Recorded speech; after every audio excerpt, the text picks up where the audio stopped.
Welcome to Random Bible Thoughts with Russ, a moment in the Word. We'll be looking at Philippians 3, 1 through 11, and in Acts 9, 1 through 5. Philippians. Finally, my brothers, rejoice in the Lord. To write the same things to you is no trouble to me and is safe for you.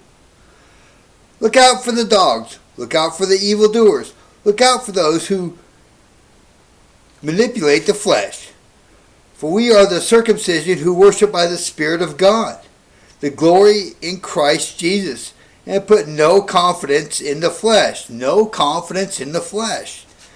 Though I myself have reason for confidence in the flesh also, if anyone else thinks he has reason for confidence in the flesh, I have more. Circumcised on the 8th day of the people of Israel, of the tribe of Benjamin, a Hebrew of all Hebrews, as to the law a Pharisee, as to zeal a persecutor of the church, as to righteousness under the law, blameless. This is Paul talking.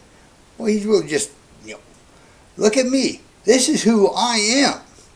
But, before I get into that but, what is it that Paul did?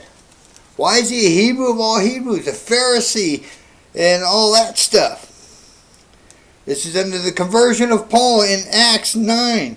But Saul, his name wasn't changed to Paul yet, it was still Saul, still breathing threats and murder against the disciples of the Lord, went to the high priest and asked him for letters to the synagogue of Damascus, so that if he found any who belonged to the way, and I believe this is still before they were called Christians, it was called the way, followers of Christ were called the way, men or women, he might bring them bound to Jerusalem.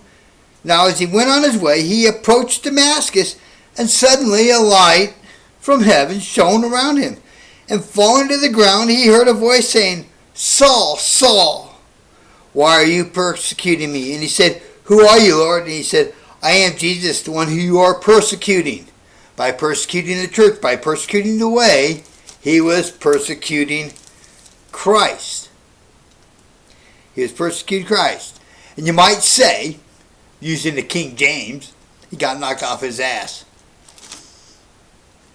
And if people are offended by that, get over it. Okay, now back to Philippians. But whatever gain I had, I count as loss for the sake of Christ. Whatever gain I have, I count as loss for the sake of Christ. Indeed, I count everything as loss because of the surpassing worth of knowing Jesus Christ, my Lord. For his sake I have suffered the loss of things and count them as rubbish, in order that I may gain Christ, and be found in him, with not having a righteousness of my own that comes from the law, but that which comes through faith in Jesus Christ, the righteous from God that depends on faith.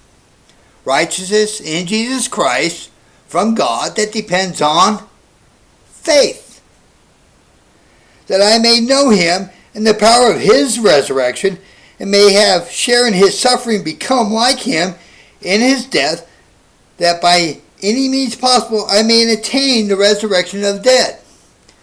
Now here's something. What are you willing to give up? What are you willing to give up to follow Christ? What are you willing to give up to have faith that is given to you by God through Jesus Christ? Paul had it all. He was the Pharisee. He was a Hebrew of all Hebrews. He was the man. And he gave it all up to follow Christ, because what he had in Christ is better than what he can have in the flesh. You need to follow Christ. You need to give it up. If Christ says, give it up, give it up.